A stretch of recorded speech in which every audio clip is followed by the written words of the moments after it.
नमस्कार दोस्तों, मैं डॉक्टर माधुरी डबराल और आज जो वीडियो है हमारा कि हम वर्मी कंपोस्टिंग जो बेड हैं वो कैसे बनाएं। तो पहले जो हमने यहाँ पर जो मेथड यूज किया है वो है विंडरोज मेथड। जैसा कि मैंने आपको अपने पहले के वीडियोस में बताया है, विंडरोज मेथड जिसमें कि हम फर्श के ऊपर या डायरेक्टली जमीन के ऊपर जो है वो हम एक बेड बना लेते हैं। बेड का साइज जो होता है वो है लगभग 3 फीट चौड़ी, 1.5 से 2 फीट ऊंची और लंबाई जो है जैसा मैंने पहले बताया आप अपने अनुकूल रख सकते हैं। अपनी जो जमीन है आपकी जहां पर आप कर रहे हैं जिसमें आपको सुविधा हो आप उस लंबाई के साथ बेड बना सकते हैं। तो लेकिन चौड़ाई जो है वो 3 फीट से बहुत ज़्यादा ना हो और 1.5 से 2 फीट उसकी ऊंचाई होनी चाहिए। तो ये इस तरह की हमने एक बेड बना दी है। जो हमारा बेड बनाने का तरीका है वो थोड़ा सा अलग है। इसमें जो है मैं आपको थोड़ा सा बता दूं कि हम बेड कैसे ये बेड हमने बनाई है। सबसे पहले जो है हम इसमें सबसे नीचे एक लेयर जो है वो ऑर्गेनिक वेस्ट की हम डालते हैं। उसके बाद फिर हम दूसरी लेयर जो होती है वो गोबर की पड़ती है, फिर ऑर्गेनिक वेस्ट की तीसरी लेयर, फिर चौथी लेयर जो है वो हम गोबर की डालते हैं। तो इस तरह से हम 4 लेयर में इस बेड को बनाते हैं जिसमें कि ऑर्गेनिक वेस्ट और गोबर जो है वो लेयर वाइज हम इसमें इस्तेमाल करते हैं। आप चाहे तो गोबर के साथ ऑर्गेनिक वेस्ट पहले मिलाकर ही फिर आप उसको 1.5 से 2 फीट की ऊंचाई देके सीधा सा बेड तैयार कर सकते हैं। अब जब हमारे पास बेड हमने तैयार कर लिया उसके बाद हम इसमें 2 से 3 दिन तक इसमें पानी सुबह और शाम पानी डालते हैं। पानी डालने बेड बनने के बाद पानी डालेंगे इसमें सुबह शाम 2 से 3 दिन।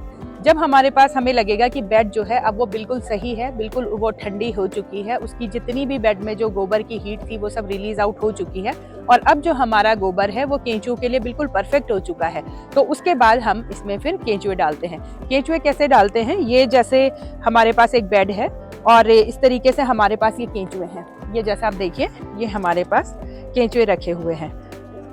केंचुए का साथ जो भी आपको केंचुए देगा वो आप ध्यान दीजिएगा कि वो आपको इस तरह के कल्चर मटेरियल के साथ ही जो है वो केंचुए देता है। तो आपने जब ये केंचुए ले लिए तो अब आप इसमें बेड में जो है, कई लोग आपने देखा होगा कि केंचुओं को जो है वो बेड में फैला के डालते हैं। तो फैलाकर डालना आप डाल सकते हैं, लेकिन उसके लिए आपको ये कंफर्म होना चाहिए कि आपकी जो बेड है वो बिल्कुल केंचुओं के लिए उपयुक्त हो चुकी है, तब तो आप फैलाकर डाल दीजिए।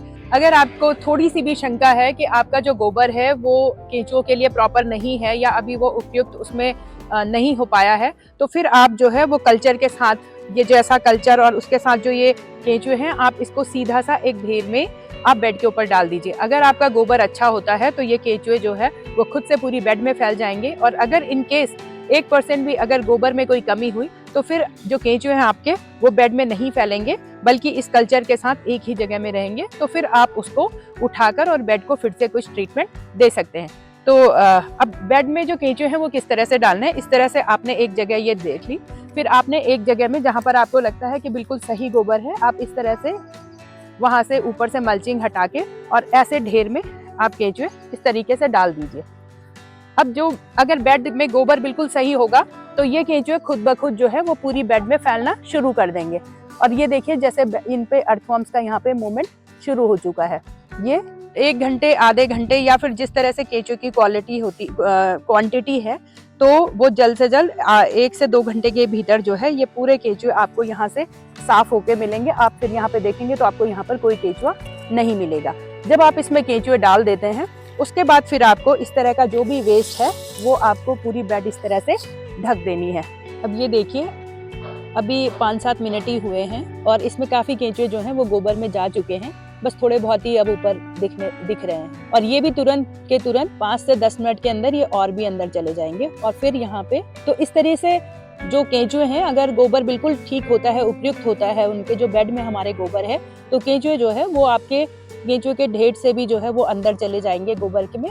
तो इसलिए मैंने जैसे पहले भी कहा था कि फैला के डालने की हमें बहुत ज्यादा आवश्यकता नहीं होती है। तो जब आपने देखा कि इसमें जो हमने केंचुए डाले और केंचुए डालने के बाद वो आप इस बेड को फिर ऊपर से हम इसकी मल्चिंग कर देते हैं और बेड को, या कहें हम बेड को ऊपर से कवर कर लेते हैं, अच्छे से ढक लेते हैं।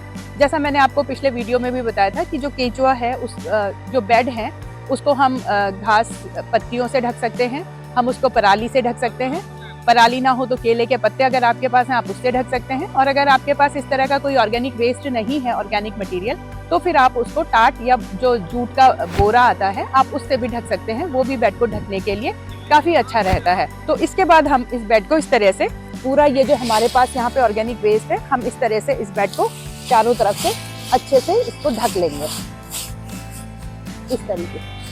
तो इस तरीके से जो बेड है हमारी, उसको हम पूरी तरह से जो है वो ढकना जरूरी होता है। तो अब ये देखिए यहाँ पर थोड़ा सा यहाँ पे ये देखिए, जो केंचुए हैं, अब ये हमारे जो गोबर है उसमें 90% केंचुए जो है वो गोबर में जा चुके हैं। और जब ये आपने देखा कि इस तरीके से हम ये जो केंचुए हैं वो गोबर में जा चुके हैं, अब इस बेड को हम पूरी तरह से हमने इसको ढक दिया है, इस तरह से मल्चिंग कर दी है। जो हमने बेड को मल्चिंग की है या बेड को जो हमने पूरी तरह कवर किया है, मैं थोड़ा सा आपको बता दूं ये बेड को कवर करना क्यों ज़रूरी होता है। बेड को कवर करने के जो है वो हमारे पास 3 जो है वो मुख्य कारण होते हैं। सबसे पहला कारण तो ये होता है कि इससे जो बेड में हमने मॉइस्चर जो डाला हुआ है वो मॉइस्चर इसमें बरकरार रहता है। अगर खुली बेड होगी तो मॉइस्चर जो नमी है बेड की वो बहुत जल्दी से उड़ जाती है या बहुत जल्दी जो नमी है वो खत्म हो जाती है, तो इसलिए बेड को ढकते हैं। जो दूसरा कारण है वो ये है कि केंचुआ जो है वो एकदम से सूरज की रोशनी में नहीं आता है, उससे उसका बचाव करना होता है। और अगर हमारे बेड में प्रॉपर कवर रहेगा तो केंचुए इसमें अच्छे से जो है इस बेड में अपना जो एक्टिविटी है वो करते रहते हैं, क्योंकि जो केंचुआ है वो नॉक्टर्नल है। नॉक्टर्नल का मतलब है कि केंचुए को अंधेरा पसंद होता है। जो तीसरा कारण है वो ये है कि जब बेड हम प्रॉपर ढक लेते हैं तो इसमें जो प्रीडेटर जो चिड़िया हैं या कुछ इस तरह के पक्षी होते हैं जो कि केंचुओं को चुगने आ जाते हैं, तो उन पक्षियों से जो है वो केंचुए का बचाव भी हो जाता है। तो ये 3 मुख्य वजह हैं जिसके कारण हम लोग जो बेड को है प्रॉपर मल्चिंग या प्रॉपर कवर करके रखते हैं। अगले दिन सुबह जो है जब आप केंचुए डाल दें इस बेड में और आपको लगे कि केंचुए जो है वो सारे के सारे बेड के अंदर चले गए हैं, तो उसके नेक्स्ट डे जो मॉर्निंग में है फिर आप इसमें पानी डाल सकते हैं। इस तरीके से आपको पानी जो जब आप वर्मी कंपोस्टिंग बेड में पानी का जो प्रयोग करें वो पानी जो है वो मल्चिंग के ऊपर से ही, यानी कि जो ढकी हुई बेड है उनमें आप ऊपर से ही पानी डालेंगे। आप मल्चिंग हटाकर या कवर को हटाकर पानी नहीं डालेंगे, वो बेड के लिए अच्छा नहीं रहता है। तो इस तरीके से आप ऊपर से पानी डालेंगे इसमें। कोशिश कीजिएगा कि जो पानी है वो आप शाम के टाइम डालें बजाय के मॉर्निंग के, क्योंकि शाम को जितना आप पानी बेड में डालेंगे वो बेड के लिए ज़्यादा अच्छा रहेगा, देर तक उसमें नमी रहती है। तो ये था कि बेड कैसे बनाते हैं और केंचुए कैसे डालते हैं। और आप लोगों ने यदि अभी तक चैनल को, जिन लोगों ने सब्सक्राइब नहीं किया है वो हमारे चैनल को जल्द से जल्द सब्सक्राइब कर दें और इस तरह से वर्मी कंपोस्टिंग और अदर जो रिलेटेड फील्ड्स हैं उनसे जानकारी युक्त वीडियोस हम आपको समय समय पर अपने चैनल के माध्यम से दिखाते रहेंगे। हमारे साथ जुड़ने के लिए बहुत बहुत धन्यवाद।